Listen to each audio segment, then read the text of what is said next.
Hi fellers, how are we doing today? I am Amit वरिधि किलोर और आज एक सामाजिक न्याय से जुड़ी हुई एक गवर्नमेंट की सोशल स्कीम करते हैं।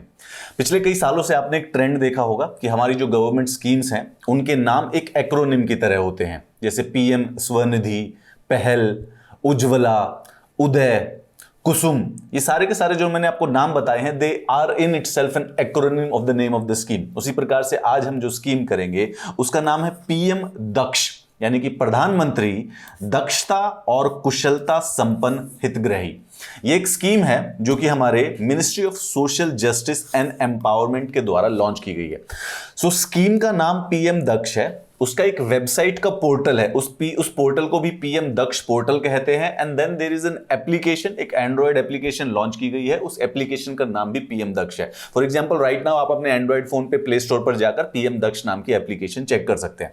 सो ये जो तीनों की तीनों जो चीजें हैं, स्कीम, पोर्टल और एप्लीकेशन, इन तीनों का एक पर्पस है जो कि मिनिस्ट्री ऑफ सोशल जस्टिस के जो टारगेट ग्रुप्स हैं जिनकी मदद करना चाहती है ये मिनिस्ट्री, उन सबकी स्किल डेवलपमेंट के लिए प्रोग्राम्स उपलब्ध कराए जाएंगे पोर्टल के ऊपर और ऐप के ऊपर।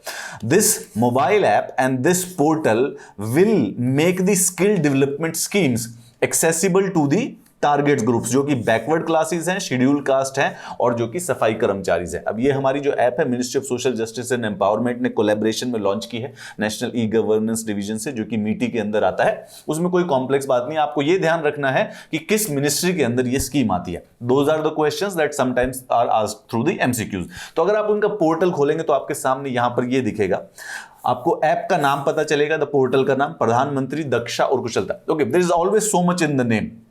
अगर आप इस नेम को ध्यान से सुनोगे तो इस नाम से, इसके वर्ड से, मीनिंग से आपको समझ में आ सकता है कि what the purpose of the scheme is.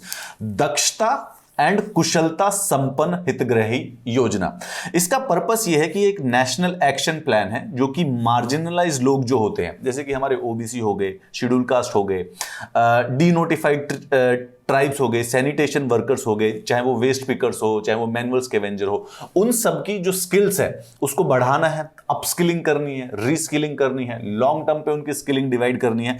That is the purpose. उनकी वेबसाइट पर यह दिया हुआ है कि उनका प्लान है कि कम से कम 2.7 लाख लोगों को ट्रेन किया जाएगा अगले 5 सालों में, जहां पे हर साल कम से कम 50,000 यूथ को ट्राई किया जाएगा। ठीक है, यहां पे स्पेसिफिकली टारगेट किन किन के ऊपर है? सबसे पहले तो आर्टिसन, राइट? दक्षता is a word associated with the artist. Maybe improve their revenue generation with their practicing vocations। तो जैसे कोई आर्टिशियन है, जैसे कि आप मूढ़ा बनाता है, छोटा मूढ़ा बनाता है, राइट? घर के अंदर वो जो हैंडमेड चेयर्स जो होती है मूढ़ा कहते हैं। So there is an artisan who does that. अब इस पोर्टल और ऐप के द्वारा that artisan will be able to upskill and reskill. उसको मार्केटिंग के मौके दिए जाएंगे, उसको समझाया जाएगा कि कैसे अपने प्रोडक्ट को ऑनलाइन चीज जगहों पर बेचा जा सकता है। एंड अगर उसकी प्रोडक्शन वैल्यू चेन है उसके अंदर किसी प्रकार की इंप्रूवमेंट की जा सकती है, तो इन प्लान्स के अकॉर्डिंग उसकी इंप्रूवमेंट की जाएगी। उसके बाद women, they may enter into self-employment, thereby financially empowering themselves without neglecting their domestic activity। कि गांव में जो भी इनके टारगेट ग्रुप्स हैं, उनकी जो महिलाएं हैं, उनको किसी प्रकार का काम दे दिया जाएगा, काम सिखाया जाएगा। जैसे कि लेट्स से कि शाम को 4 घंटे, या बच्चे जब स्कूल चले जाते हैं और जब महिलाएं घर पे खाली रहती हैं तो उनको 4 घंटे बिस्किट्स या कुकीज बनाने की कोई ट्रेनिंग दे दी जाएगी, so they can become financially independent on their own. And youth from the target groups, जिनको थोड़ा सा लॉन्ग टर्म ट्रेनिंग और स्पेशलाइजेशन कर उनको एम्प्लॉयबल वोकेशंस में इंट्रोड्यूस किया जाएगा। इंग्लिश की ट्रेनिंग दी जाएगी, कंप्यूटर की ट्रेनिंग की जाएगी, ताकि अलग अलग प्रकार की उनको जॉब्स मिल सके। ये जो प्लान है पीएम दक्ष योजना है, 2020 से स्टार्ट हो रही है। ठीक है, पूरे अगले 5 साल का पूरा प्लान है।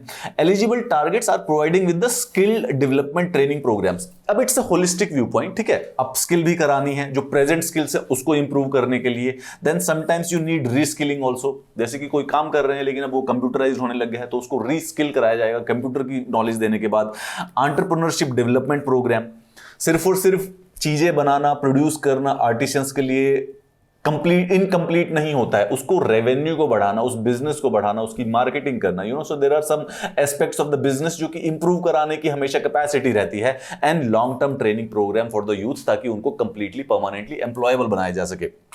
ये सारे के सारे गवर्नमेंट ट्रेनिंग इंस्टीट्यूट्स के द्वारा इंप्लीमेंट किए जाएंगे, जैसे कि जो आईटीआईज होती हैं गवर्नमेंट की। Sector skill council has been constituted by the ministry of skill development and entrepreneurship, और जो दूसरे और इंस्टीट्यूशंस हैं। तो हमारी जो ministry of social justice and empowerment है वो कोलैबोरेट कर रही है ministry of skill development and entrepreneurship के साथ। अच्छा, इन सारे के सारे जो टारगेट ग्रुप्स है इनको पैसों की जरूरत पड़ेगी, and that money would be supplied through these specific 3 organisation. पहले इसमें टारगेट ग्रुप्स के बारे में समझिए। किसी भी स्कीम के बारे में हमेशा एक बात ध्यान, 2-3 बातें ध्यान रखनी है। पहले वाली ये कि किस मिनिस्ट्री के तहत आती है, ठीक है। एमसीक्यूज में बहुत फेवरेट क्वेश्चन होता है, which ministry is actually implementing which scheme, and second, what is exactly the target group of that scheme. अब यहां पर शेड्यूल कास्ट है, ओबीसी है, अदर बैकवर्ड कास्ट है, इकोनॉमिकली बैकवर्ड क्लासेस हैं, डी नोटिफाइड ट्राइब्स हैं, sanitation workers, manual scavengers, transgender और waste pickers, ये शेड्यूल कास्ट के अंदर ही आते हैं। यहां पर एक ही कंफ्यूजन आने की संभावना है कि डी नोटिफाइड ट्राइब्स जो होती है, यूजुअली जो ट्राइब्स के जो इश्यूज होते हैं, ट्राइब्स की जो सोशल स्कीम्स होती हैं, उसको ministry of tribal affairs implement करती है। However ministry of social justice and empowerment specifically related to denotified tribes भी स्कीम्स इंप्लीमेंट करती है। एक्चुअली में डी नोटिफाइड ट्राइब्स क्या था कि 1870 के समय में अंग्रेजों ने एक लॉ लगाया हुआ था जिसको नोटिफाई कर देते थे। वो किसी भी ट्राइब को पूरा क्रिमिनल नोटिफाई कर देते थे। उस ट्राइब के किसी एक इंडिविजुअल को अगर क्रिमिनल बताया जाता था तो पूरी की पूरी ट्राइब को पुलिस के सामने अपनी रजिस्ट्रेशन करानी पड़ती थी, और अगर जो रजिस्ट्रेशन नहीं कराते थे तो पूरी ट्राइब को क्रिमिनल ट्राइब घोषित कर दिया जाता था। जब भारत आजाद हुआ तो इंडियन कॉन्स्टिट्यूशन में इन सारी ट्राइब्स को डी नोटिफाई कर दिया गया, मतलब कि पहले नोटिफाई किया हुआ है एज ए क्रिमिनल, अब उनको कर दिया डी नोटिफाइड। तो ये डी नोटिफाइड ट्राइब्स इस चीज का नाम है। ये डी नोटिफाइड ट्राइब्स की जो सोशो इकोनॉमिक डेवलपमेंट है, इसका जो रिस्पॉन्सिबिलिटी है वो है ministry of social justice and empowerment. अगर वैसे ह्यूरिस्टिक लॉजिक लगाओगे तो यूजुअली ट्राइबल डेवलपमेंट की जो रिस्पॉन्सिबिलिटी होती है वो मिनिस्ट्री ऑफ ट्राइबल अफेयर्स पे जाती है। तो ये चीज अब दोबारा कंफ्यूजन नहीं होनी चाहिए। Denotified tribes indeed there is, जैसे कि हमारे national commission of schedule caste, national commission of schedule tribe, national commission of backward caste होते हैं, उसी तरीके से एक national commission on denotified tribes अलग से होता है। मतलब एक तो है नेशनल कमीशन ऑन ट्राइब्स का, एक डी नोटिफाइड ट्राइब्स का भी अलग से है, और जो national commission on denotified tribes है वो आता है ministry of social justice and empowerment के तहत। आई एम होपिंग ये इसके बाद कंफ्यूजन नहीं होगी। तो ये जो सारे के सारे जो स्किल डेवलपमेंट के प्रोग्राम है, इसके लिए जो 3 पैसे आएंगे 3 जगह से आएंगे। सबसे पहले national schedule caste finance and development corporation, national backward classes finance and development corporation, और उसके बाद नेशनल सफाई कर्मचारी फाइनेंस एंड डेवलपमेंट कॉर्पोरेशन। ये खैर आपको ज्यादा याद रखने की जरूरत नहीं है, सिर्फ समझने के लिए बात है। तो सवाल यह है कि जो दक्ष प्रोग्राम है 2021 से 2022 तक जो अभी फर्स्ट टाइम चलेगा, इसमें 50,000 टारगेट ग्रुप के लोगों को टारगेट किया जाएगा उनकी स्किलिंग के लिए, उनके एंटरप्रेन्योरशिप डेवलपमेंट के लिए, उनकी लॉन्ग टर्म स्किल डेवलपमेंट के लिए।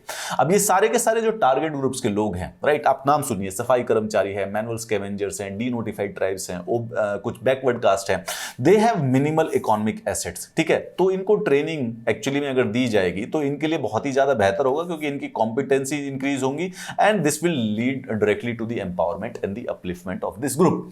स्पेसिफिकली जो भी इस टारगेट ग्रुप्स के लोग हैं, they belong to the category of the rural artisans who have become marginalised owing to coming of better technologies.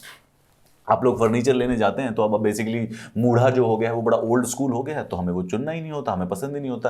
परंतु अगर उसकी सही अच्छी मार्केटिंग की जाए और उसको क्वालिटी के साथ प्रोड्यूस किया जाए, सो उसका रेट्रो जो अपील होती है वो वापस री-एस्टैब्लिश की जा सकती है। तो जो रूरल आर्टिसंस हैं उनको बढ़ावा मिलेगा इस प्रोग्राम के द्वारा।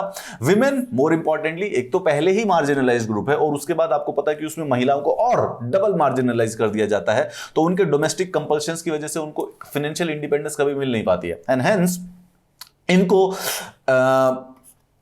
एम्पावर करने के लिए ये स्कीम्स काफी ज्यादा महत्वपूर्ण साबित हो सकती है। तो होपफुली पीएम दक्ष जो प्रोग्राम है, अगर आप किसी को जानते हैं, आपके घर में कोई काम करता है, मेड कोई काम करती है, so you can actually inform them about this PM Daksh portal and app. हो सकता है कि उनके घर में किसी को इस चीज की जरूरत हो, and it might actually help them a lot.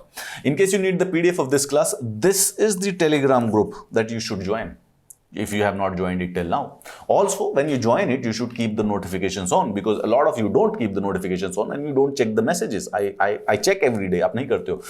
And I'll share the PDF and the notifications of the upcoming classes. You can also hit me anywhere on my social media. Have a nice day.